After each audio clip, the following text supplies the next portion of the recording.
parole. Merci, Président. Chers collègues, Mesdames, Messieurs, bonjour. J'aimerais prendre le contre-pied de ce que je viens d'entendre pour vous dire, collègues, que nous faisons de la politique. Et la décision qui est engagée par notre gouvernement est une décision politique.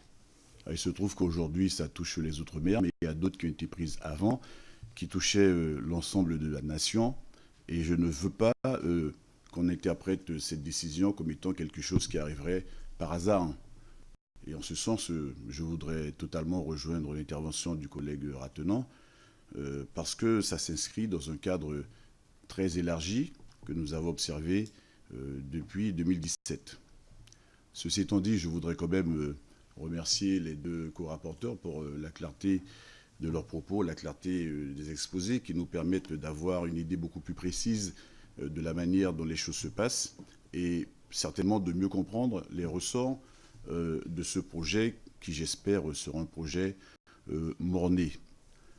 Je le dis avec beaucoup d'agacement parce que la méthode, elle est contestable et je veux la contester, je veux aussi la dénoncer. Cette méthode qui consiste à prendre des décisions qui nous concernent sans que nous ne soyons informés. Moi, je vous dis, collègues, je commence vraiment à en avoir assez.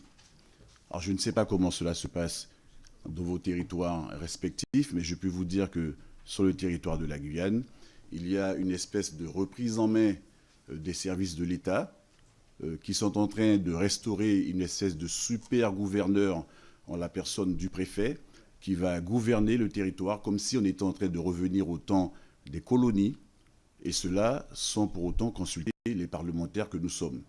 Je trouve la méthode détestable et foncièrement condamnable.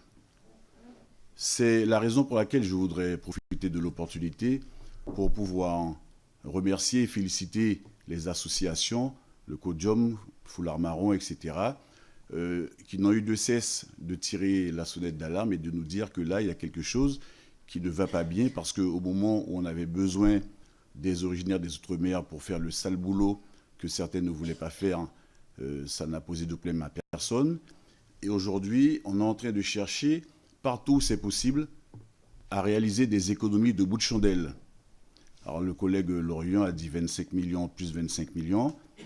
J'ai cru lire dans le rapport qu'en réalité c'était 75 millions, donc il y a certainement 25 millions qui se sont volatilisés dans la nature. Mais qu'à cela ne tienne, ça représente quoi 75 millions à côté des 80 milliards d'évasion fiscale que connaît notre nation? Je crois qu'il ne faut pas se tromper d'objectif, il ne faut surtout pas se tromper de combat. Il y a d'autres thématiques, il y a d'autres droits où on peut aller faire des économies, mais pas sur ce point-là. Cela étant dit, je ne suis pas surpris par cette attaque, parce que ça fait quelques années que la Cour des comptes ne cesse de dire qu'il faut aller dénicher des niches fiscales. Et puis on a dit que les congés bonifiés sont une niche.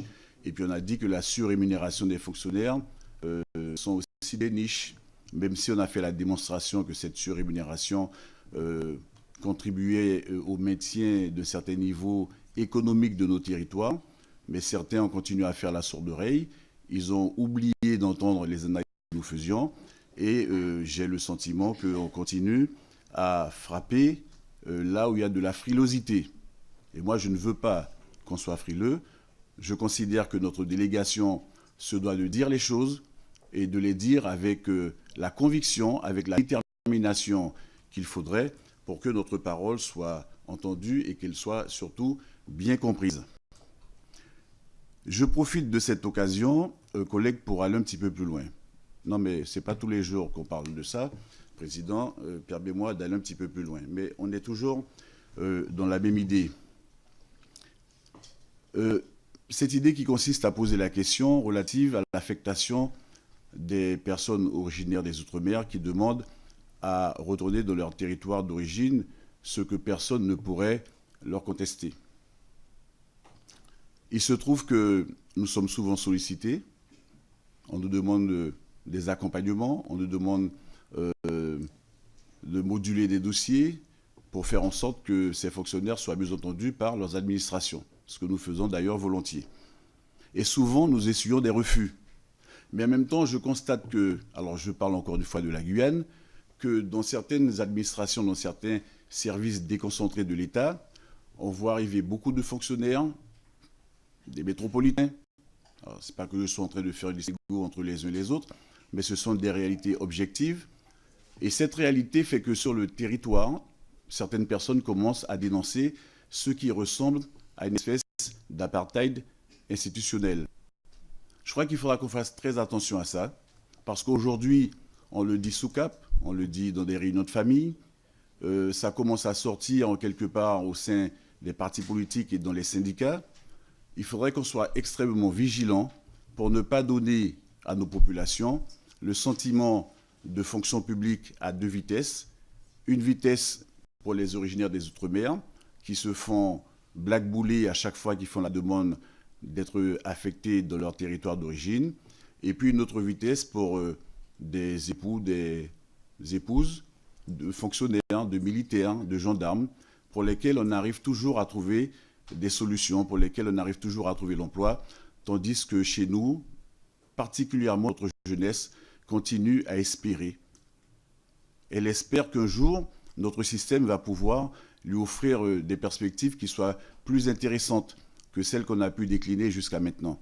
Et donc, collègues, je suggère que dans la continuité des travaux que nous avons menés jusque-là sur la question des congés bonifiés, qu'on ouvre également une perspective pour étudier comment se déroulent les affectations des originaires, parce que si on ne le fait pas aujourd'hui, on risque d'avoir des lendemains extrêmement difficiles.